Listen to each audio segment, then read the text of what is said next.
7. Next, 5. Good, 7. Good, damn. 5. Good, 7. Damn, the power, 5.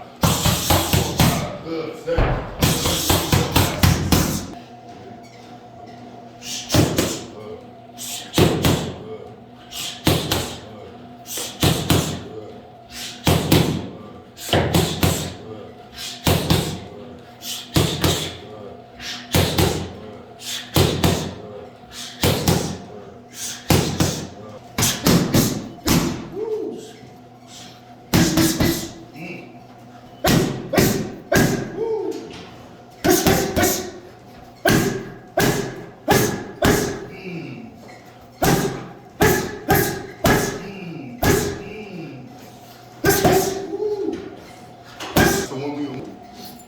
Alright, Mighty Mouse UFL on the YouTube. Y'all subscribe and bell notification, man. We're here getting a hell of a workout in, training hard. We were at the gym earlier today, did 3 hours in the gym, and then came over here and getting this workout in over here, man. We're gonna show y'all some different combinations today, man, on power punching, setting them up with 2 and 3 shots to 7 shots, showing you the difference between throwing the 2 big punches compared to throwing like 5s and 7-piece combinations, man, where you're gonna have to use more speed and precision, and you're gonna have to lack a little bit on your power to get that out, man, because you're not trying to stay in that pocket throwing 5 and 7 punches with nothing but power, man. First off, you want to gas out, and second off, man, your precision and your speed is gonna be way off, man. So I'm gonna let him talk now. Like I said, we just got it in. This is a very good video right here, man. For those of you that's stepping into boxing for the first time, this right here is going to be very, very good for you to understand. Now, if you throw in a whole bunch of power, just like Mouse said, it takes a lot more gas to throw power. So keep in mind, if you're going in there trying to throw 7-piece combos and you're setting those ankles and you're throwing those big shots, those big heavy shots, you're using a lot of gas. Plus, it takes longer to get those shots out. So when you're throwing 5+ punch combinations, it's probably best to stay in 3rd gear just to get those touches out. If you're scoring, you just have to touch. You don't have to knock out to score your points. So those 7-piece combos, 5-piece combos become more relevant when you're throwing them with speed and precision, all right? Now those 2 shots, those 1-2s and those double hooks, you can turn up the power with those because you can get in and get out with 2 shots. But when you're throwing 7 shots with complete power, you're standing in that one place for too long. There's situations that you can get away with that in the corner. If the guy's punch drunk and you're trying to get him out of there, it makes sense, that's relevant. But when that guy's standing on his balls of his feet and he's ready to fight, that 7-piece combination is gonna be real bad for you throwing it with complete power in succession. Tell them about like switching gears now. Well, now as far as you can throw those 5 and 7-piece combos, man, and you can add, like I said, we were talking about, we do this all the time, switch gears, especially on the body pad, where we're going in 2nd gear, you know what I'm saying, 1st, 2nd, 3rd gear light, you know what I'm saying, working it, and then throwing, and then going, and then hitting that 5th and 6th gear, bam, bam, and then going back, you know what I'm saying, moving, and then boom, boom, you know what I'm saying? It's switching gears. You can throw those 7-piece combos, but all those punches don't have to be with straight power. It's very important. It works as like an inner fate. When you're throwing a certain punch, right? If you're going 1-2 and you're going real soft, I think Mouse touched on that in one of our earlier videos, and we're going to do a demonstration later on. If you're throwing a punch 1-2, 1, 2, 3, 4, 1, 2, 3, 4, you have the speed, but the gear is low. You want 1st and 2nd gear. So if you're throwing 3 shots, but you're looking for a 5-piece combination, you can go up 2 or 3 gears in the last 2 punches. 1, 2, 3, 4, 5. All right? 1, 2, 3, 4, 5. All right? You're changing the gear from 2nd gear to 4th and 5th gear in your last couple punches. All right? And vice versa. You can go boom, boom, boom, and then go with a couple shots to reset your offense or go into your next combination. Right. And I've always noticed, man, a lot of people that go in there and looking out, especially with what we do with the backyard stuff, man, pros and stuff like that already know the situation, man, not to do this. You know what I'm saying? But a lot of the people, like in the backyard situations, man, they come out and they're swinging as hard and as heavy as they possibly can and looking for knockouts. And what ends up happening is they get gassed out and they end up getting knocked out themselves, or they get gassed out and have to quit, or they're both going the same rhythm, and they're both going 100% the entire time, and it's just basically whoever gets hit first or whoever's got the most gas and most endurance to last. So, you know, like I said, man, when you go and you start pressing that 100%, coming in, trying to knock a person's head off and knock them out and stuff, they end up being the one that loses, man. It's the one that's able to stay precise and fast and have footwork and stuff like that. Knockout's gonna come, man. Knockout will come. If it's meant to happen, a knockout will come. But if you're going in there and that's your whole objective, to go in there and knock somebody out 9 times out of 10, you're gonna be the one. You know what? If you training for it in training camp and that's how your style is to come out and go balls to the wall, Mike Tyson. Yeah, exactly. But he trains for that. You shouldn't get into the ring and get excited and then jump into that mentality to where you have to kill.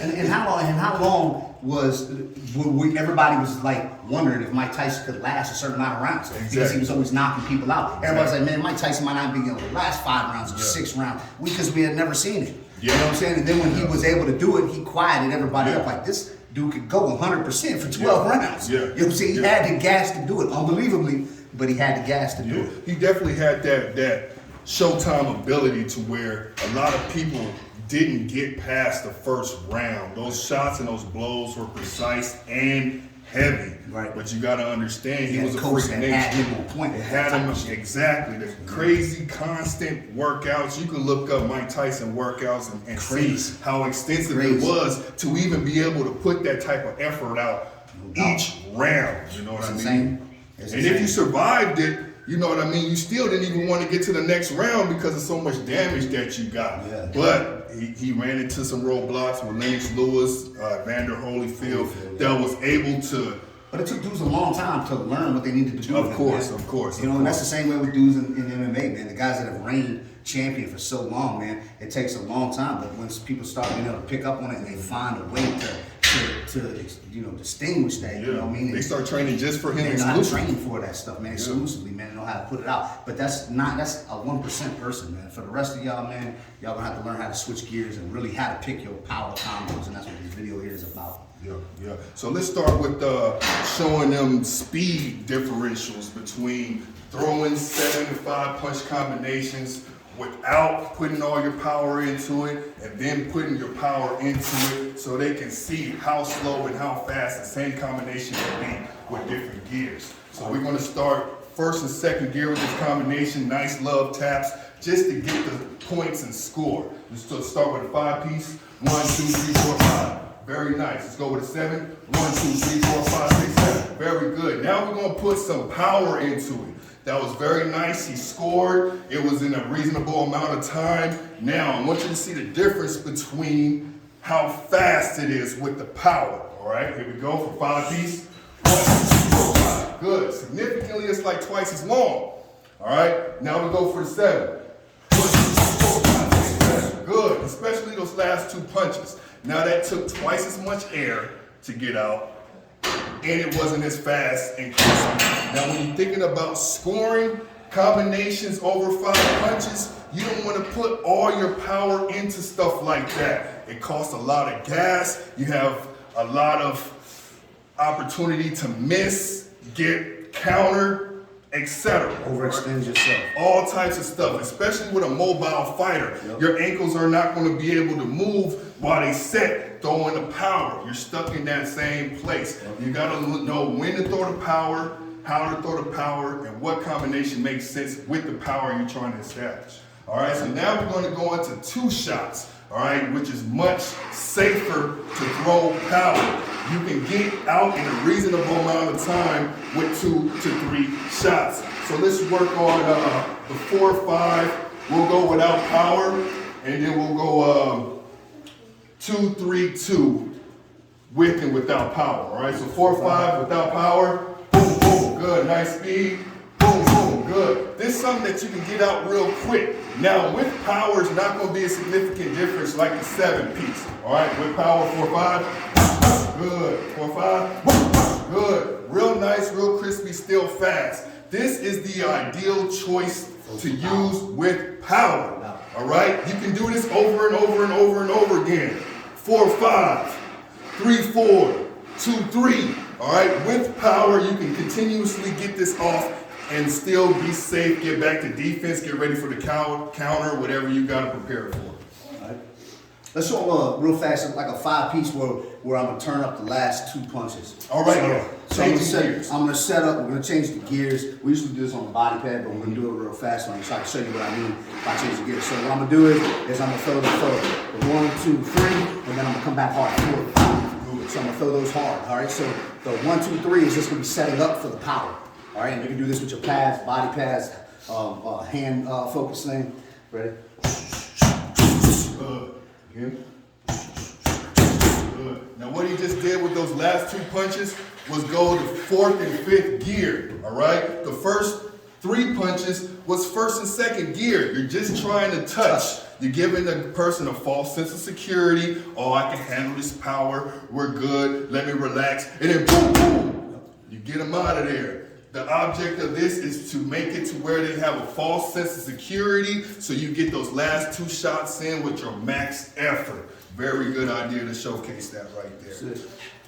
Good. So you know what? Let me put this body piece on, and I want him to show you the gear change with multiple combinations to where you can work it into your shadow boxing, into your training, into your heavy bag work, especially your heavy bag work. When you're working on a heavy bag, everything shouldn't be at 5th gear and everything definitely shouldn't be at 1st and 2nd gear. You should be able to turn your gears off and on, up and down as you see fit periodically throughout the whole fight, especially to manage your air, all right? Everything in 5th gear is gonna suck up your gas, all right? So 5th gear, think Navigator, Escalade, right? Gas guzzlers, all right? 1st and 2nd gear, think Hyundai, all right? So we working Hyundai for a little bit. First round, we filling them out, boom, boom, boom, boom, boom. When we see that opening, then we run them over with the truck. All right, whatever you see fit, just have fun with it. Work off the jab, show them that in 1st and 2nd gear, and then really rip them up. All right.